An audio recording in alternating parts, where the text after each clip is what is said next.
Olá, começa agora o programa Profissão Jornalista. Hoje eu converso com a jornalista e apresentadora Nádia Haddad. Carioca de Nova Iguaçu, Nádia é de uma família de doutores, mas esta bela moça de 34 anos e origem libanesa decidiu seguir seus próprios passos. Aos 17 anos, ingressou na faculdade de Direito. Aos 18, tornou-se bailarina profissional. Com mais da metade da faculdade concluída, Nádia decidiu deixar tudo para trás e se aventurar na área de comunicação, o que deu certo. Com passagens pela Globo, Canal 21, Rádio Tupi e Bandeirantes, hoje está no SBT.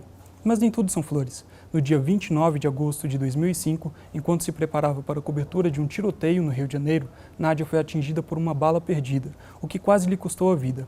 Recuperada, se muda para a cidade de São Paulo e sua vida dá uma verdadeira reviravolta.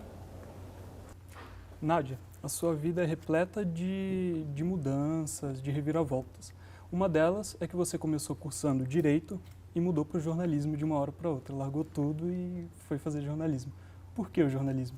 Então eu vou te contar uma outra reviravolta, que antes de Direito eu já estudava dança. Sim. Ou seja, nada a ver com Direito, né? A minha intenção era fazer educação física, abrir uma academia, continuar dando aula de dança, que eu cheguei a ser professora de baby class, de aula para criancinha. Eu até hoje não entendo por que eu comecei a fazer Direito. Eu não tive nenhuma influência, minha família é toda de médico. O natural seria até que eu estudasse medicina. Sim. Não entendi até hoje, mas não consegui concluir porque não me adaptei, eu não me identificava. Faltando um ano e meio para me formar, tranquei. E no fundo, eu sempre fui muito ligada à comunicação, aos meios de comunicação de um modo geral, desde criança. Eu precisei de um período fora da faculdade, fora do estudo, que foi quando eu trabalhei mais com a dança para entender o que eu queria. E aí eu mudei de faculdade, comecei comunicação social e de cara me identifiquei. Sempre gostei muito de escrever, de desenhar, de me comunicar. E quando eu fui trabalhar com dança, que conheci todo o cenário de TV, todo esse ambiente, eu queria ficar por trás das câmeras. Não era a intenção estar à frente. Isso tudo me encantou muito e por isso é que eu passei a estudar comunicação. A sua família toda da medicina, como você disse, né, são doutores. Como foi para eles quando você disse que primeiro fazer balé e depois Direito e depois jornalismo? Como foi o impacto para eles? Um orgulho danado. O balé, a minha mãe também nunca me deixou sair. Eu estudei 14 anos da minha vida e foi um presente que eu pedi para minha mãe. Eu tinha 3 anos de idade e quando ela perguntava o que você quer ganhar de aniversário, eu falava, eu quero dançar balé.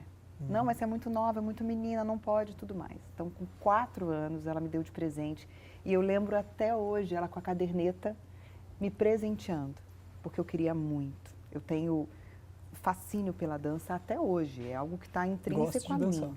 Eu estou parada há 2 anos porque a minha professora teve bebê e não quer voltar de jeito nenhum a dar aula. E eu sou extremamente apegada a ela, então vou esperar por ela. A dança sempre esteve presente na minha vida, os meus pais sempre amaram muito. Eu fui estudar fora, fui para Nova York estudar dança, me formei com 17 anos de idade, mais ou menos, 18. A escolha pelo Direito, acho que, não digo que frustrou os meus pais, mas surpreendeu. Como eu te falei, eles acreditavam também que eu fosse trabalhar com dança. Mas eu tenho um prazer tão grande, eu amo tanto que eu jamais conseguiria ganhar dinheiro com dança. Em relação a não escolher medicina, eles nunca se importaram, não. Ao contrário, eu acho que a alegria deles era assim, puxa, vamos ter alguém diferente na família. Né? Vamos ter novos assuntos. Então, acho que eles pegaram mais como novidade. E nunca me influenciaram. Meus pais sempre me apoiaram nas decisões, é óbvio, me orientaram. Quando eu quis trancar Direito, meu pai ficou muito preocupado, porque eu não sabia o que eu queria. Né? Talvez eu tenha levado Direito por tanto tempo justamente porque eu não sabia meu caminho. Mas eles sempre me apoiaram, nunca teve problema de eu não ser da área médica. E a sua passagem pelo programa da Xuxa te influenciou na escolha do jornalismo? Porque nessa época você ainda fazia Direito, né? Eu tinha trancado. Você tinha trancado quando você começou no programa da Xuxa? Exatamente no programa da Xuxa que eu entendi que eu gostava de comunicação. Lá eu trabalhava com dança, né? Eu era assistente de palco, mas eu só me divertia. Eu digo que foi a fase mais feliz da minha vida, porque eu trabalhava com muito prazer, me divertia o tempo inteiro. Éramos um grupo muito unido assim, com uma diretora que ensinava muito, que é a Marlene Matos. Até hoje eu digo que ela foi uma grande professora, sim. E foi ali que eu entendi que comunicação social seria meu futuro. Não tem dúvidas disso. Não tenho dúvida. Um assunto que sempre vem à tona é a obrigatoriedade do diploma para jornalistas. Qual é a sua opinião sobre esse assunto? Qualquer profissional ele tem que ser graduado para poder atuar na sua área, independentemente se comunicação social, se história, enfim. Para ele ter habilitação, ele precisa estar graduado. A gente sabe que sim, a gente aprende mais na prática, no dia a dia, mas aquele profissional que passou por uma universidade, que tem um embasamento, ele vai fazer diferença no mercado. Hoje nós não somos uma geração politizada com uma educação suficiente para a gente desenvolver a opinião e para nós sermos formadores de opinião de uma maneira natural. Jornalistas mais antigos, vamos citar, por exemplo, Ricardo Boechat, essa turma veio de outra geração, uma geração mais inteligente, sim, mais engajada, sim. Nós não somos dessa maneira, pela criação, pela mudança toda do nosso país. Então, a gente precisa passar pela universidade. Sim. Eu fico indignada quando as pessoas acham que um jornalista não precisa estudar, que basta pegar ali o diploma. Isso me deixa muito revoltada. Que é só ler um TP, né, e pronto. Ser um rostinho bonito. Olha, eu te digo o seguinte, certa vez, quando eu saí da Band, me ofereceram voltar ao jornalismo. Eu sou jornalista, sempre serei com muito orgulho. Hoje eu digo que eu sou jornalista do entretenimento.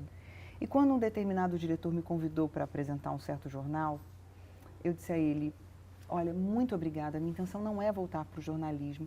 Uma data que com certeza marcou muito a sua vida foi o dia 29 de agosto de 2005. Queria que você falasse um pouco de como foi esse dia e relatasse para a gente poder conversar sobre isso. Meu segundo aniversário. E eu comemoro. Você nasceu de novo, né? Eu nasci de novo. Eu comemoro, eu tenho bolo, eu canto parabéns para mim, viajo. Eu tento lidar com as piores situações da minha vida como algo muito benéfico. E é óbvio, tomar um tiro não é nada bom, mas a gente tem que pensar pelo lado positivo. E realmente existe uma nádia de antes e depois. Eu lembro em detalhes do dia, não vou falar tanto para a gente não se prolongar, mas curiosamente eu sempre tive a sensação de que eu tomaria um tiro. Sério? 29 de agosto de 2005 foi uma segunda-feira. Na quarta anterior eu estava em uma incursão policial e quando a gente estava escondido, os repórteres todos escondidos, eu perguntei para uma amiga de uma rádio do Rio, você tem a sensação de que um dia você vai tomar um tiro? Porque a gente estava desviando, né? Ela falou, você tá maluca? Claro que não, que papo é esse? Eu falei, eu tenho. Ficar quieta, não sei o que, brigou comigo. Mas era verdade. Naquela segunda-feira, foi um dia esquisito. Eu já sabia que teria essa incursão policial. Cheguei na redação e me puseram para fazer uma pauta de livros infantis, que não tinha nada a ver com a história. Eu assim, gente, cadê a incursão policial? Cadê? Mudaram o local, por isso que a gente chegou atrasado, porque seria na Rocinha, mudaram para o Dona Marta. E eu lembro de tudo. Eu lembro do barulho do tiro até chegar em mim, eu lembro dos fogos, eu lembro do cheiro do sangue, tudo. Eu não apaguei em momento algum. Eu tinha certeza que se eu apagasse, eu ia embora. Então, eu pedi o tempo inteiro para o cinegrafista que estava dirigindo, só estávamos nós dois, eu pedi o tempo inteiro, aperta minha mão, não me deixe embora, porque eu não tenho com quem deixar meu pai e minha mãe. A minha sobrevivência, a minha força foi da minha fé e do meu pai e da minha mãe. Se eu não tivesse pai e mãe, eu já teria ido embora há muito tempo. Teria desistido. E teria fácil. Porque viver é um grande martírio. É uma luta diária. Sim. E acho que morrer talvez não, né? Depende da crença que a gente tenha. Na minha, eu acho que deve ser incrível. Mas foi uma luta muito, muito forte pelos meus pais, como eu disse. E foi muito difícil, demorou muito para eu conseguir socorro. Você passou por 2 hospitais, né? Fora o corpo de bombeiros, que não me atendeu. Nossa. E aí passamos por um outro hospital que não tinha emergência, até chegarmos no Miguel Couto. Era um trânsito danado, imagina, 6 e pouca da tarde, a gente estava no miolo do trânsito do Rio de Janeiro, Zona Sul para Barra. E quando eu cheguei, é óbvio, por pior que fosse a situação, eu era um número. O fato de eu ser uma pessoa de TV não quer dizer nada, eu era um número. Fizeram um boletim de ocorrência comigo, eu agonizando, e me puseram para espera. Na fila de espera. Na fila de espera. E é impressionante como o ser humano é atraído pelo desastre, pela tragédia, porque parecia uma vitrine. Todo mundo passava por mim e falava, olha aqui, a menina aqui tá pro tiro, novinha, eu olhava, assim, olha, foi assalto. Eu não conseguia respirar, quanto mais falar, as pessoas queriam interagir. Foi assalto, o que é? Foi tiro, o quê? Impressionante. E aí chegou uma colega minha que trabalhava comigo na Band na época. Ela soube através de um amigo de Brasília, que tinha um amigo no hospital. A notícia já tinha ido longe. Já tinha ido longe. Ela que entrou no Miguel Couto e fez um auê para me atenderem. E aí eu fui atendida graças a essa repórter. Eu sou extremamente grata a ela. Ela foi um anjo na minha vida, assim como cinegrafista. E aí eu recebi o atendimento, foi excelente o atendimento no hospital e fui encaminhada depois para o hospital particular, no mesmo dia. Mas foi tudo muito sofrido, assim, o hospital público você não tem recurso, então eu até brinco, falam que o dreno que eu precisei usar, eles fizeram uma gambiarra, tipo uma MacGyver, uma tremenda gambiarra, e sem anestesia, porque no hospital público começa a fazer. E depois, meu sangue esfriou, eu comecei a ficar com muito frio, você não tem lençol? Me enrolaram no quê? No jornal. Então, meu pai veio me ver, chegou para ver a filha deles toda ensanguentada, enrolada num jornal. Isso eu não quero nunca mais na minha vida e por isso também hoje eu não voltaria para reportagem policial, pelo meu pai e pela minha mãe também. Chegando no hospital particular, os médicos foram sempre muito claros comigo em relação a todo o risco que eu estava correndo.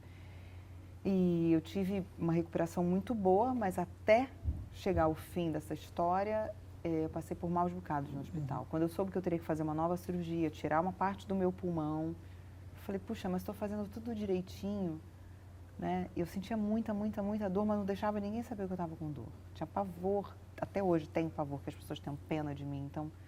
Para eu pedir socorro é porque está brabo. E naquele momento foi assim.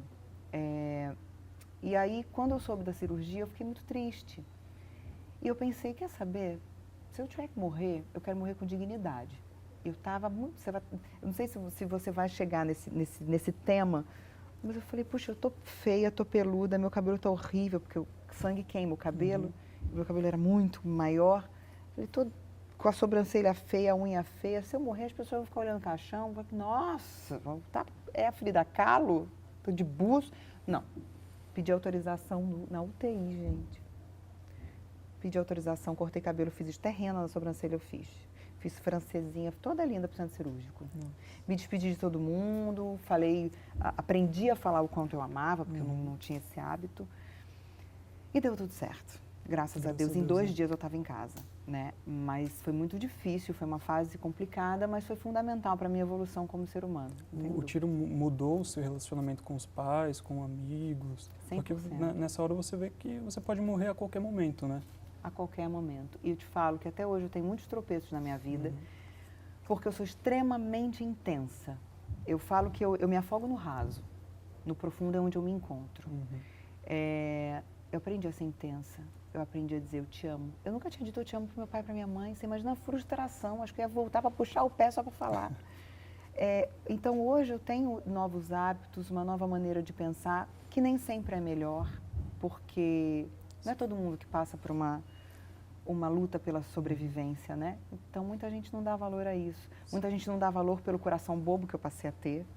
Eu não sabia dizer não para as pessoas. Hoje eu sei menos. Eu sei menos ainda.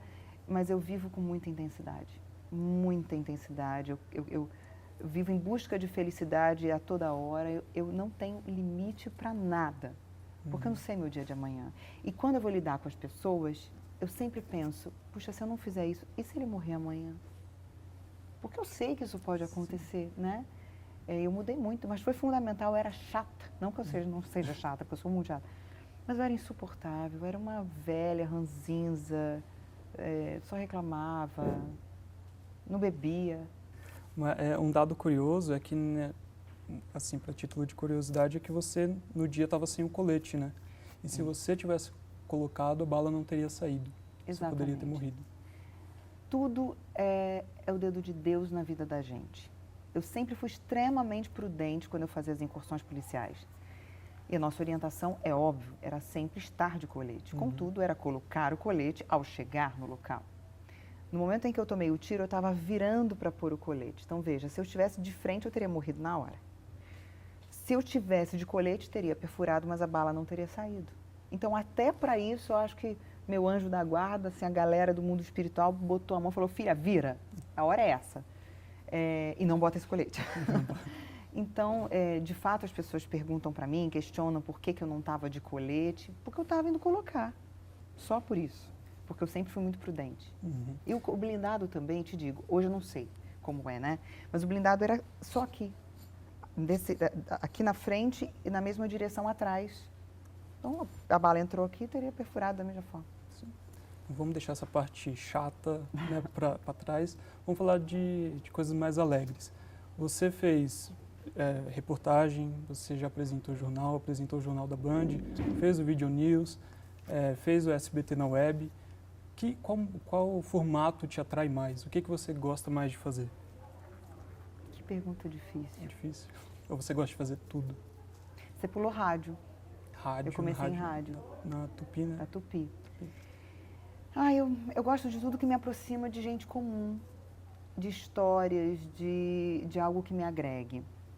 Internet foi super legal, mas é um mundo, é um meio em que eu não consigo entender muito, porque é terra de ninguém, né? Sim. Então, às vezes dá a impressão de que quanto menos conteúdo e mais coisas simples, vai valer mais a pena. Eu não sei ainda lidar com esse mundo um pouco mais... não estou desmerecendo, ao contrário, porque hoje em dia a gente consome muito internet, mas onde eu me encontro mesmo é na TV. É na TV, não tenho dúvida alguma. E rádio é minha paixão. Rádio e TV, vai. Olha que complicado. Mas na televisão, qual formato? Não tem, assim? Entretenimento. É claro, hoje se eu voltasse para o jornalismo, numa revista que não eletrônica, é uma vontade, né? Não é uma vontade, mas se fosse para voltar com algo mais solto, mais humano, mais empírico, eu voltaria. O que me deixa triste no jornalismo? Primeiro, que o jornalismo é extremamente machista. Hoje nós temos na TV brasileira apenas uma mulher que é âncora e que é formadora de opinião, que chama-se Raquel Sherazade. Só. E que mesmo assim ainda é muito podada, porque tem que ser, infelizmente. Agora, um homem como âncora de um jornal, raramente alguém ouve, olha, fulano de tal falou não sei o quê, vamos abafar. Isso me deixa muito indignada. Por diversas vezes eu já levei pautas interessantes até a minha chefia e falava, mas isso aqui não rola não. Dava 2 dias, estava um homem fazendo. Então hoje a gente vê a mulher, como eu disse aqui há pouco, fazendo previsão do tempo, falando sobre algumas editorias, aí sim eu acho que é um peso, é uma credibilidade quando é mais setorizada, mas ela é o abajur do homem que está do lado dela. Então hoje, para voltar para o jornalismo, se fosse alguma coisa mais solta, mais verdadeira, porque acaba que a gente tem que cumprir uma linha editorial imposta por aquele veículo, isso vai ser sempre com todo mundo, e que nem sempre vai ser a nossa opinião. Ou seja, essa liberdade de expressão não tem, né? Não tem. É imparcial. Não é. Não tem como ser. Não tem como. A gente tem um governo, a gente tem que respeitar um monte de protocolos, senão a gente sai do ar. A vida é assim. Então, isso me distanciou muito do jornalismo, sabe?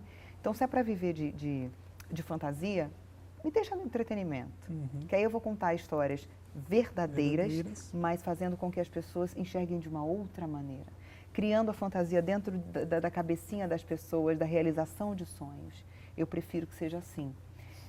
Eu senti a falta do jornalismo de eu poder chorar com o entrevistado, sabe? De experimentar a vida dele, de eu ir dentro da favela, porque a mulher perdeu todos os filhos numa enchente, e virar para ela e falar, putz, que horror na sua vida. E não simplesmente falar, e aí, qual é a sua sensação? Porque a mulher perdeu não sei quantos filhos, cara. Isso para mim eu não conseguiria hoje. Então, por isso que eu digo, se fosse alguma coisa mais humana, eu voltaria. Mas nesse formato encaixotadinho, quadrado, eu não sei fazer. Na área do entretenimento, no ano de 2012, você recebeu o título de musa da Band, né? Como foi para você? O que mudou? Mudou alguma coisa com seus colegas de trabalho? Alguma piadinha, não sei? Mudou isso. Só isso? Porque eu achei muito engraçado. Quando o Pânico começou essa brincadeira, eu levei na brincadeira. A brincadeira mesmo, sabe? Até porque, como é que a gente vai levar o Pânico a sério? Não dá, né? Não dá. Então eu levei muito na brincadeira e eu sabia que tinham mulheres muito bonitas ali na emissora, algumas inclusive que já tinham posado nua. Sim. Falei, imagina, nada a ver, né? Vou brincar, vamos brincar. Então quando rolou, que aconteceu, eu tomei um susto, mas eu não tinha pensado antes, olha, se acontecer, eu vou... Não. E eu também deixo as coisas fluírem muito e talvez isso nem seja tão positivo, não, eu acho bacana a gente ter uma linha de estratégia. Mas acho que mudou a visão das pessoas ao meu respeito. Antes eu era... Tudo bem, ainda continua um pouco, mas aquela jornalista de terno, apesar de fazer o Video News, de ser mais solto e tal, me olhavam com um pouco mais de blindagem. Por mais que eu seja blindada, eu percebia que os olhares já tinham mudado um pouco. Isso foi desconfortável para mim, né? Eu acho esquisito. Mas eu prefiro dar risada e às vezes quando eu ouvi alguma piadinha, fingir que não ouvi, fazer de boba, sabe? Mudou nesse sentido, a visão das pessoas sobre mim. Agora, comigo, é óbvio, é um carinho no ego. Mas não foi no meu ego de mulher. Foi assim, caraca, a galera gosta de mim. O pessoal gosta de mim. Né? É isso, é o carinho das pessoas. Isso eu achei legal, porque eu não sabia que eu tinha um público tão grande, tão intenso. Mas não é isso de achar bonita ou feia, porque, pô, pelo amor de Deus, tinha uma cambada de mulher ali que eu acho gata pra caramba. Então, o que me impressionou foi o carinho das pessoas. Mas você sabia que você tinha chances de ganhar? Eu não achava, não. Eu não achava, não, porque, óbvio, eu não vou citar nomes, mas... Porque é muito chato, né? Tinha um monte de mulher lá, eu não vou falar que eu achava uma mais bonita que a outra. Mas tinha pelo menos umas 2 que eu achava, assim, que eu levar fácil. E não levaram. Não levaram. Então, eu não achava, não. Não achava que eu ia levar, não. Quando você saiu da Band e assinou com o SBT, você declarou na sua conta no Instagram que seu ídolo agora é o seu patrão, que é o Silvio Santos.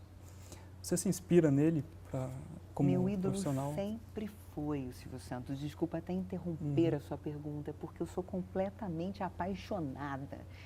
Dia desses, até postei também no meu Instagram, ele é um dos homens, aliás, o único que o meu personal faz isso também de outra forma, que me deixa com perna bamba. O Silvio Santos sempre foi o meu ídolo, eu não digo referência, porque não dá para ter um cara que é insubstituível como referência.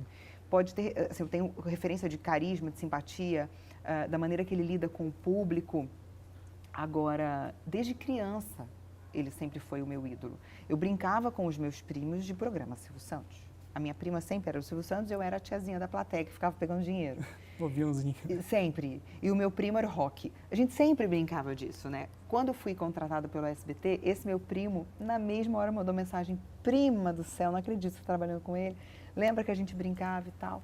Então, ele é, para mim, é o único mito, ídolo que eu tenho na TV. Não estou desmerecendo ninguém, porque eu tenho um monte de referências bacanas. Mas ele, para mim, é o único, cara. Né? Ele é Deus na Terra. A gente falou dos formatos que você já passou pela televisão. Teve algum programa que você gostou mais de fazer? Ou sempre o próximo é o melhor? Não sei se o próximo é o melhor, não, porque a gente não sabe o que espera. No que vem, né? Eu gostava muito de fazer os especiais, porque eu ficava no estúdio, apresentava. Exemplo, Parintins. Eu tenho paixão por Parintins. Adorei fazer Parintins, Barretos, tudo que me leva a conhecer história de gente, cultura diferente, isso me encanta demais, porque a gente aprende muito, né? Eu tenho ânsia de aprender, de aprendizado. E Parintins eu fazia o estúdio, era a transmissão ao vivo, mas antes eu ficava um tempão fazendo as matérias especiais, gravando os programas especiais pré-evento, pré-Festival do Boi. Eu gosto desse tipo de formato, desse tipo de programa. Eu fazer as reportagens especiais e também estar no estúdio. E o que mais te fascina no dia a dia do jornalista, né? A falta de rotina. A falta de rotina? É claro, é enlouquecedor. A minha vida é completamente atrapalhada. Eu não consigo... Meu sonho era, tipo, vou acordar a tal hora. Aí, olha, assim, meu sonho era acordar 5 e pouquinho da manhã, acho chique que acorda cedo. Acho chique, acorda cedo, aí faz uma caminhada. Aí volta, toma café da manhã e lê o jornal. Nossa. Jornal na mão, não é? E aí toma um banho e vai trabalhar. Aí o dia rende. Aí você sabe que meio-dia e pouca você vai parar para almoçar. Meu sonho era ter uma vida assim. Eu também não sei se eu seria feliz se eu tivesse essa vida tão regrada. Mas a falta de rotina. Todo dia é uma novidade, a cada matéria é uma novidade, cada trabalho é uma novidade. Um lugar diferente, né? Lugar diferente, pessoas diferentes. É claro, tem dia que a gente não está com muita paciência de conhecer coisas e ter tanta novidade. Porque a gente sabe que no dia seguinte vai ter, sabe? Sim. Então é isso. As novidades que não param e a falta de rotina. E as dificuldades, fora o tiro? Quais foram as dificuldades do dia a dia que você teve? O machismo. O machismo. Essa falta de rotina que por hora me atrapalhou porque eu não sabia onde focar, assim que eu me mudei para cá. A carga intensa de trabalho é muito difícil, mas ao mesmo tempo a gente gosta. Eu não vou negar. Não vou negar que hoje eu tenho uma rotina muito mais tranquila, apesar de corrida, só que é mais instável. Eu lembro quando vim para cá, eu apresentava o primeiro jornal da Band, eu entrava às 4h30 da manhã, ficava livre mais ou menos pelo horário do almoço, só que por muitas vezes eu ficava à tarde também para fazer reportagem especial e apresentava o jornal da Band. Ou seja, eu entrava às 4h30 da manhã, saía às 9 da noite e dava plantão no fim de semana. Quando eu fui para o entretenimento, que eu achei assim, eu vou conseguir trabalhar, né, até tal hora e tal, piorou. Foi nada disso. Piorou, porque aí vem um acúmulo de tarefas. Quando eu estava no Video News, eu apresentava também os sorteios da Caixa Econômica Federal, então eu não tinha mais folga. Eu fazia ao vivo segunda, terça, quarta viajava com a Mega Sena, quinta voltava, fazia ao vivo quinta, sexta, sábado viajava com a Mega Sena, voltava domingo para casa. Eu só tinha uma parte do domingo. E era isso foi por muito, muito, muito, muito tempo. Quando a minha vida mudou, que ficou mais tranquila, eu falei, eu estou ansiosa, eu não estou fazendo nada, eu sou uma inútil. Quarta-feira à tarde eu não posso ter horário para fazer unha no salão, sabe? Eu não me dava esse direito, porque é estranho para mim. Mas eu sinto falta dessa correria. Por pior que tenha sido nessa época, eu sinto falta. Sinto falta, sim. Não gosta de ficar quieta num cantinho? Às vezes. Férias, como é férias para você? Boa pergunta. Não tem ou não tem férias? Então, hoje eu não consigo saber quando eu vou entrar de férias, porque a minha vida está numa mudança constante. Constante. Eu estou num ano, assim, quase como um camaleão. Toda hora tem uma mudança, então eu tenho tentado... tem a oportunidade de eu viajar. Agora, semana que vem mesmo, eu vou ter essa oportunidade. Eu sei que eu consigo tirar quinta, sexta, sábado e domingo. Beleza, vou viajar. Agora, um período de férias, para eu me programar, de repente, até para... 30 dias de férias. E 30 dias acho que eu não vou ter nunca mais na minha vida. Não sei. Até porque não é bom tirar 30 dias de férias, não, quem trabalha com TV, porque vão te passar rasteira. A não ser que você deixe tudo gravado. E mesmo assim corre o risco. Toda vez que eu saí de férias, eu tomei rasteira. Toda vez. Então, eu tenho um pouco de trauma de férias, sabe? E de que forma o jornalismo mudou a sua vida? Teve a mudança de estado, você saiu do Rio de Janeiro, veio para São Paulo. E o que mais mudou na sua vida?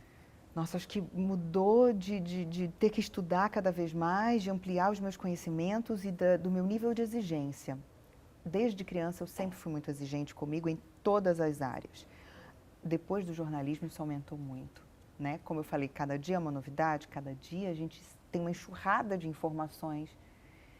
Então esse excesso de preocupação em estar sempre bem informada, isso mudou demais. Posicionamento. E o que eu acho bacana também é saber lidar com todo tipo de público. Hoje eu consigo conversar com todo tipo de público. Eu consigo ir num lugar mais simples e conversar com a pessoa de uma classe um pouco mais abastada. Eu consigo também ir para lugares de pessoas de outro nível, de um nível mais alto, e me portar e conversar e saber lidar. E ter assunto com os dois. E o jornalismo te proporcionou isso? Me proporcionou isso. Enquanto muitos jornalistas são extremamente preconceituosos e falam, isso aí eu não gosto, isso é balela, esse assunto é ruim, essa música é ruim. O jornalista tem que ter a mente completamente aberta ao novo. Ainda que não goste, você tem que ter conhecimento. Porque você vai ter que falar com todo tipo de público, você vai ter que formar opinião para todo tipo de público. Então, preconceito para o jornalista é uma coisa que não funciona. Eu acho que é isso, né? Esse leque de oportunidades e diversificação. Nádia, para a gente terminar o nosso bate-papo aqui, quero que você deixe alguma dica para os estudantes de jornalismo. E eu deixo o espaço aberto também para você agradecer o seu público e quem está nos assistindo. O que eu posso dizer para os nossos colegas jornalistas, acho que todo mundo tem que ser ousado. Ousem. Façam a diferença. Não se preocupem com essa discussão a respeito de diploma. Estudem, se formem, busquem pós-graduação até vocês se posicionarem no mercado. E quando eu falo em ousar, é sem limite mesmo. O mercado é cruel. É um querendo passar por cima do outro e passa. Não façam amigos dentro do mercado de trabalho, façam contatos. Amigo, a gente faz na vida. Dentro de uma emissora, dentro de um lugar onde você vai trabalhar, você vai ter bons colegas, você tem que ter bons relacionamentos, mas preserve a sua vida íntima, preserve o seu conhecimento e só abra para realmente aquele que for te agregar, não como troca, mas como algo precioso que você tem para entregar a alguém. Então, ousem, sejam felizes e se divirtam enquanto jornalistas, porque senão não vai valer a pena. Nádia, muito obrigado pela sua participação. Obrigada a você, adorei. Muito Foi bom obrigado. para você? Foi ótimo. Tá tranquilo? Tô tranquilo. Eu não te assustei? Não, foi ótimo, foi ótimo. Obrigada. Obrigado, Nádia. Obrigada a você, até a próxima. Até a próxima. Ih.